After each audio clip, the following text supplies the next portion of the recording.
Assalamualaikum warahmatullahi wabarakatuh. Salam sejahtera bagi kita semua, rekan mahasiswa sekalian.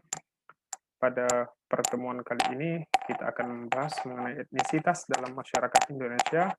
Semoga teman-teman sekalian selalu dalam keadaan sehat, keadaan selamat, dan selalu diberikan perlindungan oleh Tuhan Yang Maha Esa. Kemudian kita mendapatkan ilmu-ilmu yang berkah dan bermanfaat. Dan mudah-mudahan pandemi COVID-19 ini segera berakhir di negeri kita tercinta ini, Indonesia. Oke, rekan-rekan sekalian, kita akan membahas mengenai etnisitas dalam masyarakat Indonesia pada sesi ketiga ini. Ada beberapa hal yang perlu saya sampaikan kepada rekan-rekan mahasiswa sekalian.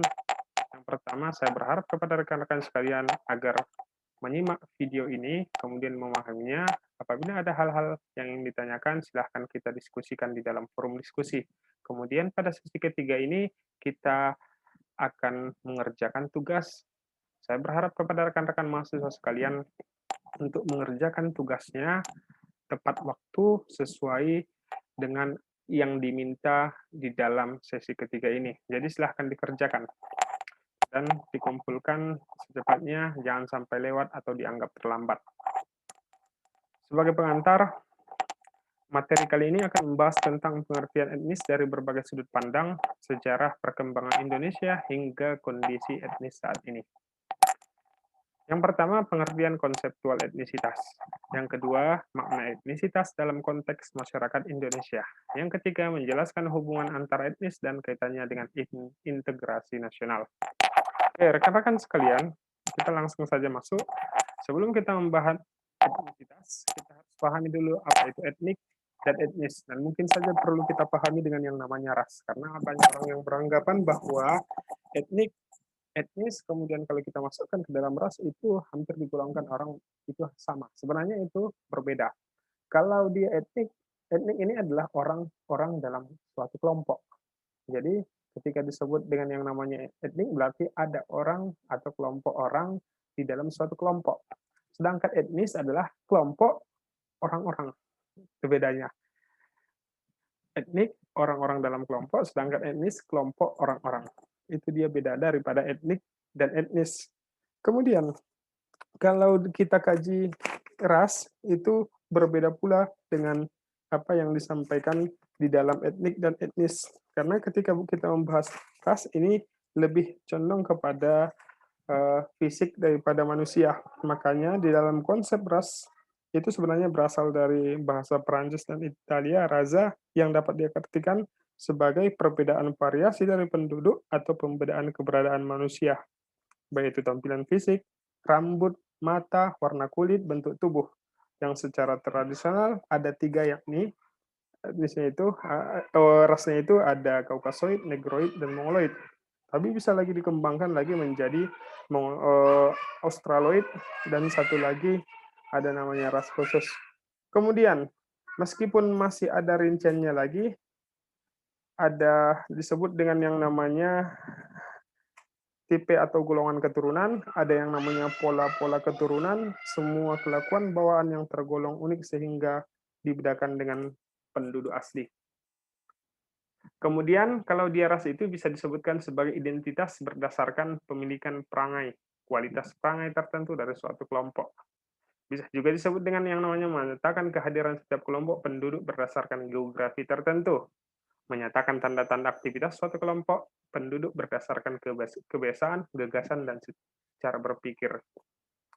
Jadi ini sebenarnya kesimpulan daripada ras ini, ada beberapa ahli yang mengatakan seperti Gilbert, Kotak, dan berbagai macam lagi. Jadi sebenarnya kalau dia ras ini, kita ambil saja sebuah konsep yang dikemukakan oleh Daljuni, dia mengatakan bahwa berbagai sumber mengemukakan ras adalah satu sebagai suatu kategori tertentu dari seseorang yang bisa superior maupun inferior, yang acap kali ditandai dengan karakteristik fisik, warna kulit, tekstur rambut, dan lipatan mata.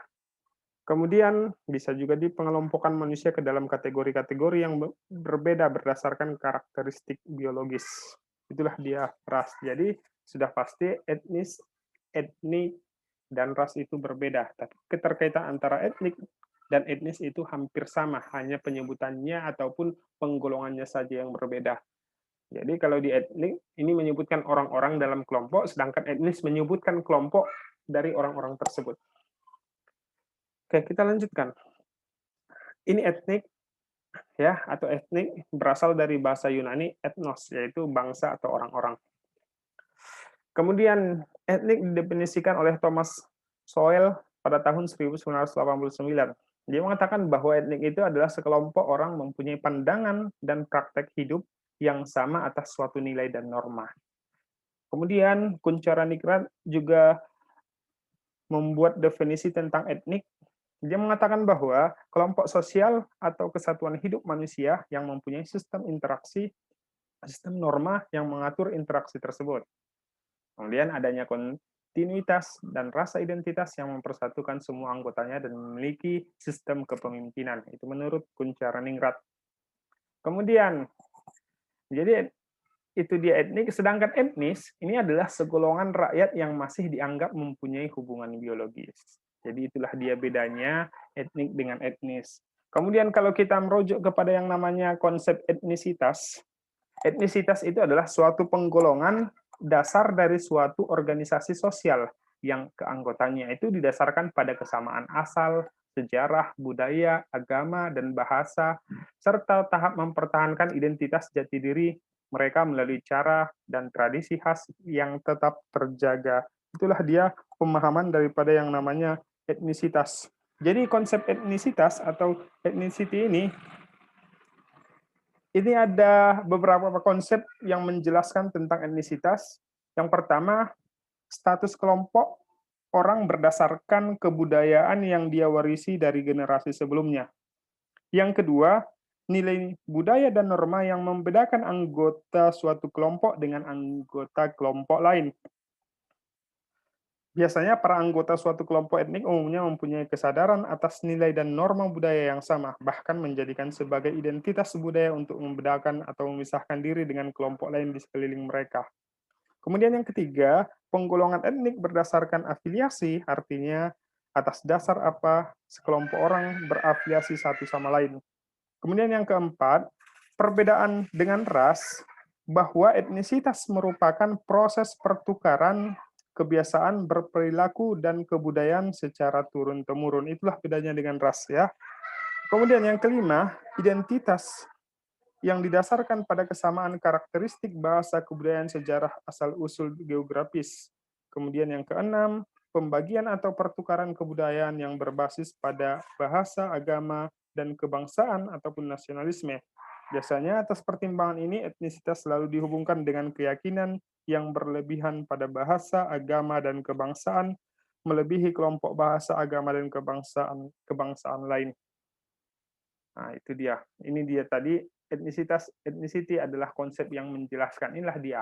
Mulai dari status kelompok orang berdasarkan kebudayaan yang dia warisi, nilai budaya dan norma yang membedakan anggota suatu kelompok dengan kelompok lain, penggolongan etnik berdasarkan afiliasi, kemudian perbedaan dengan ras, identitas kelompok yang didasarkan pada kesamaan karakteristik bahasa, kebudayaan, sejarah, asal-usul geografis.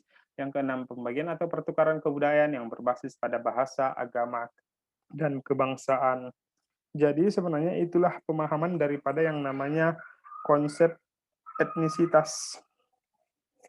Makanya ada beberapa golongan-golongan tertentu tentang etnisitas, bahkan sering dikaitkan dengan yang namanya etnosentrisme.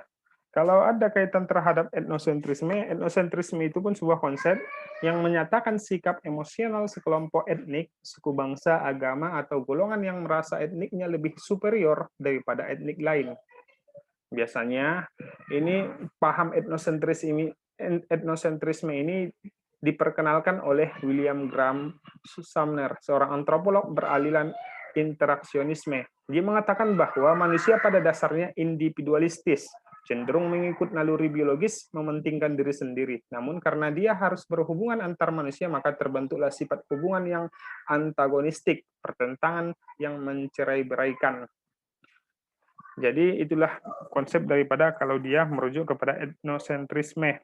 Biasanya makna daripada etnosentrisme itu dibagi ke dalam beberapa pemahaman. Yang pertama, bahwa asumsi bahwa kebudayaan sebuah kelompok etnik merupakan sebuah moral spirit kelompok agar para anggotanya dapat mengklaim bahwa kebudayaan mereka adalah kebudayaan yang paling benar dan paling rasional sehingga mereka dapat mengatakan kami adalah etnik yang lebih superior daripada kelompok lain.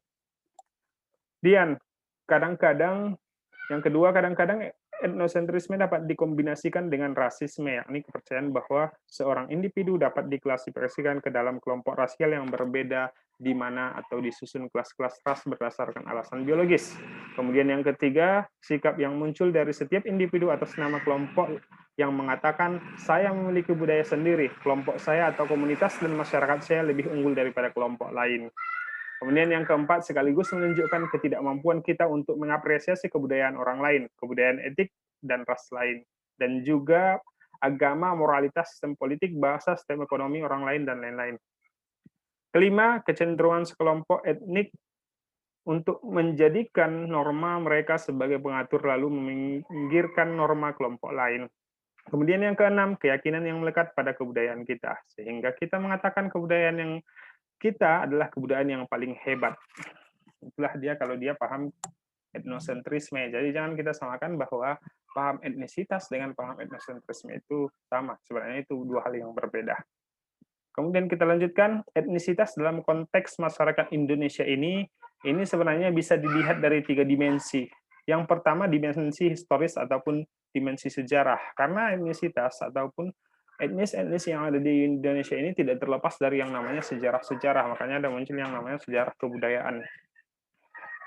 Kemudian yang kedua, ada namanya dimensi struktural fungsional. Maksud daripada dimensi struktural fungsional ini adalah di mana berisi sudut pandang yang menafsirkan masyarakat sebagai sebuah struktur dengan bagian-bagian yang saling berkaitan. Maksudnya adalah gagasan tentang kebutuhan masyarakat sama dengan organisme biologis karena mempunyai kebutuhan dasar yang harus dipenuhi agar masyarakat dapat melangsungkan hidup dan berfungsi dengan baik. Biasanya, kalau dia struktural fungsional ini muncul memenuhi kebutuhan masyarakat dan merespon permintaan masyarakat sebagai suatu sistem sosial. Kemudian dimensi interaksi kelompok, artinya ada keterkaitan hubungan antara satu kelompok dengan kelompok lain, antara satu individu dan individu lain, antara satu individu dengan kelompok lain. Itulah dia dimensi etnis di dalam konteks masyarakat Indonesia. Oke, sekian untuk penjelasan materi etnisitas dalam masyarakat Indonesia. Apabila ada hal-hal yang ingin ditanyakan, silahkan ditanyakan di dalam forum diskusi, dan marilah kita sama-sama berdiskusi, aktif berdiskusi di dalam forum diskusi, di dalam setiap sesinya, termasuklah di sesi 3 ini. Demikian, saya sudahi dengan salam. Assalamualaikum warahmatullahi wabarakatuh.